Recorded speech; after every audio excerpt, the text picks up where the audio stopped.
14th, 1945. CampHearn, Texas.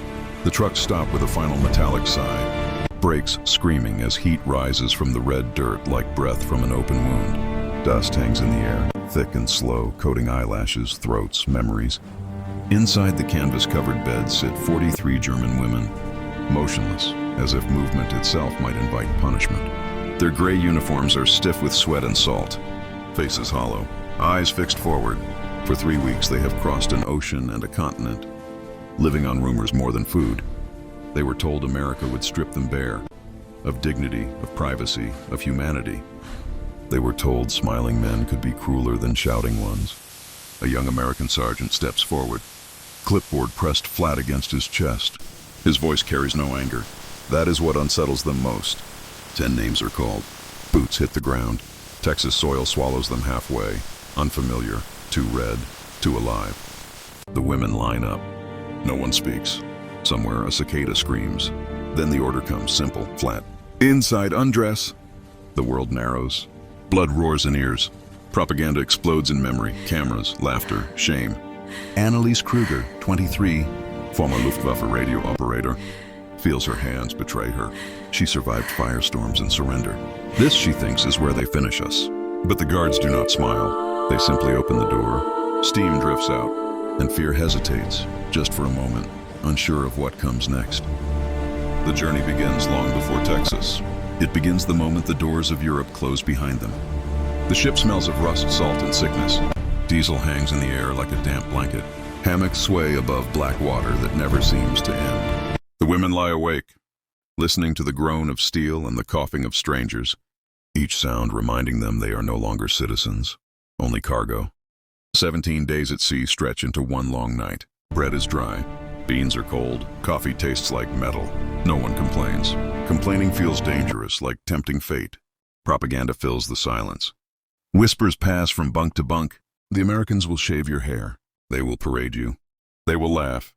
Fear becomes routine. Fear becomes preparation. When the ship docks, there is no ceremony. Just lists, names called, lines formed, trains waiting, windows covered, heat trapped inside steel cars. For 3 days, the train cuts through a country untouched by war. Fields roll past endlessly. Towns stand whole. At one stop, Annalisa sees children playing baseball, their laughter drifting briefly through a crack in the shade. She thinks they don't even know we exist. By the time Texas arrives, fear has hardened. Whatever comes next, they believe, will finish what the war began. The command does not come as a shout. That is what makes it terrifying. A flat voice, almost polite. Inside, undress. For a heartbeat, the world stops moving. The Texas heat presses closer, heavy and breathing. Dust clings to their boots. No one moves.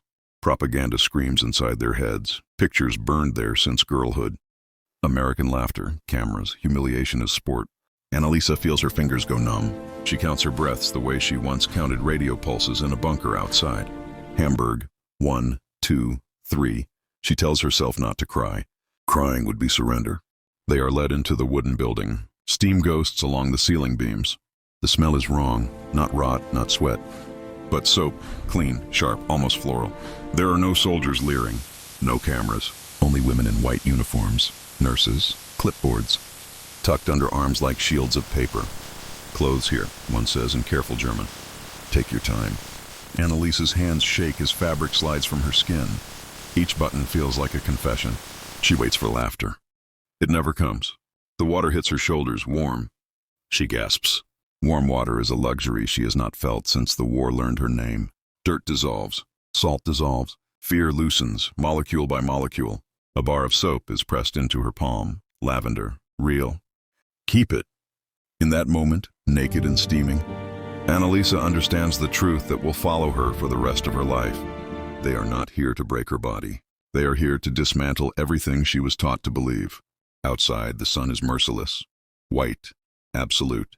They line up again, dressed now in coarse U.S. Army fatigues marked PW, prisoner of war, no rank, no past, just numbers. The mess hall hums quietly. Trays slide across steel. No shouting, no fists, just movement. White bread, thick slices. Beef stew steaming in deep ladles. Coffee black and strong.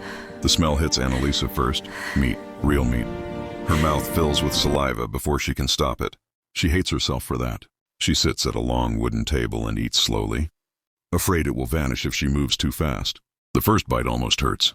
Her body does not trust abundance. Across from her, Erna, a former nurse, stares at her food. Maybe this is worse, Erna whispers. Maybe they want us to feel shame through kindness. Annalisa does not answer. She is too busy realizing something unbearable. No one is watching them eat. No one is counting bites. This is not kindness. It is order.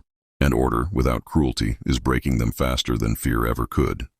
The real damage comes quietly. Letters arrive.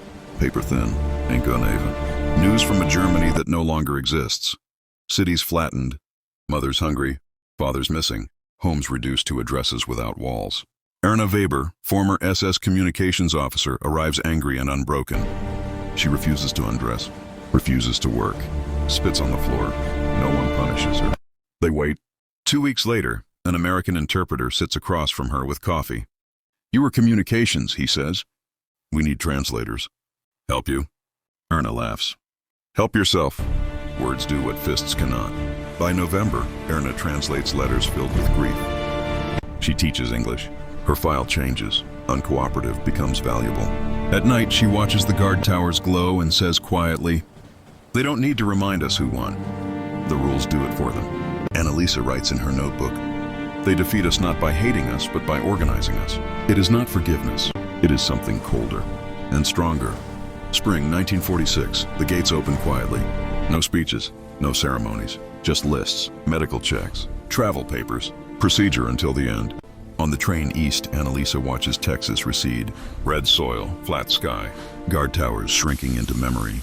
She opens her notebook one last time. They did not forgive us. They organized us.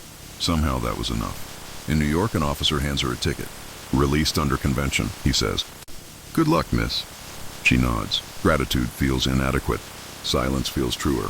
Across the ocean, Germany waits in ruins, but she carries something heavier than loss. The knowledge that civilization doesn't prove itself in victory parades. It proves itself afterward. In showers, in mess halls, in the way the defeated are treated when no one is watching. Years later, historians will read the numbers. 0 assaults, full rations, order without cruelty. But Annalisa remembers only this: warm water, lavender soap, a comb pressed gently into her hand. They didn't hate us. That's how they won.